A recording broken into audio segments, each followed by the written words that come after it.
The Amendment Killer, a Brooks Lotello thriller by Ronald S. Barak, narrated by Chris Andrew Ciulla. Epigraphs.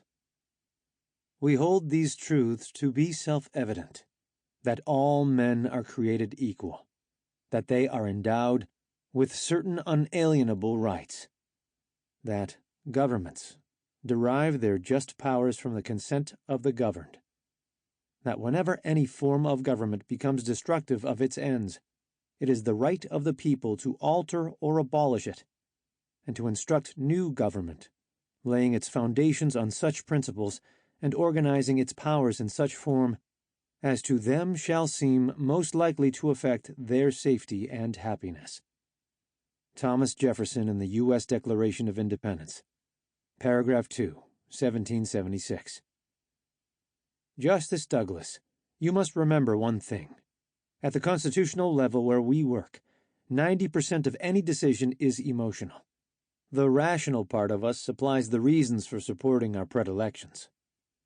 U.S. Supreme Court Chief Justice Charles Evan Hughes, quoted by U.S. Supreme Court Associate Justice William O. Douglas, in his 1980 autobiography, The Court Years, 1939 to 1975.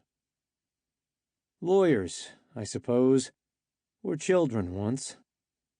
Charles Lamb in his 1823 essay, The Old Benchers of the Inner Temple. Part 1. The Run-Up. Chapter 1. Tuesday, May 6th, 6:30 a.m. We have your granddaughter. Here's what you need to do. Thomas T. Thomas III reviewed the language. Again. He closed the phone without hitting send. Yet. He stared through high-powered binoculars from atop a wooden knoll.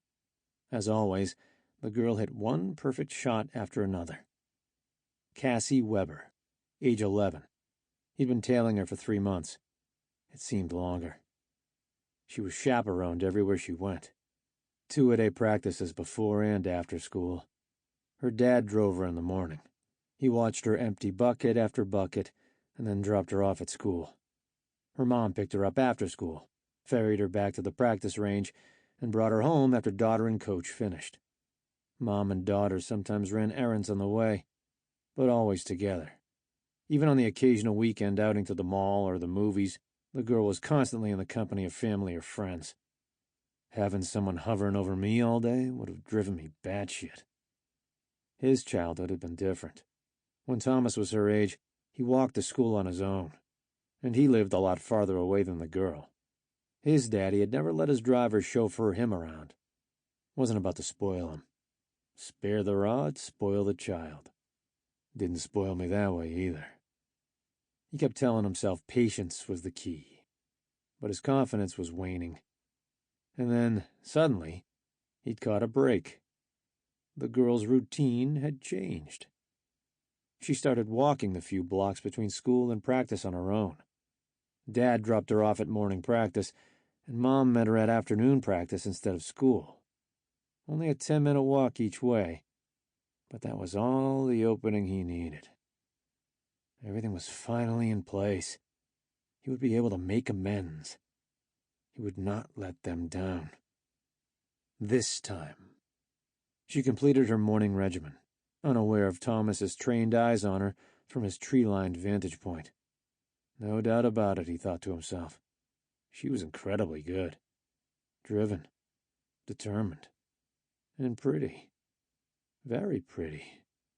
He relieved himself, thinking about her. A long time coming. As the girl disappeared into the locker room, he trekked back down the hill and climbed into the passenger side of the van. He returned the binoculars to their case. He removed the cell from his pocket and checked the pending text one more time. Moments later, the girl emerged from the locker room, golf bag exchanged for the backpack over her shoulders.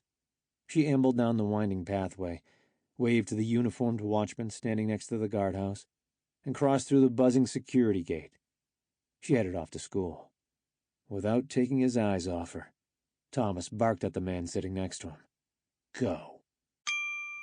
Sample complete. Ready to continue?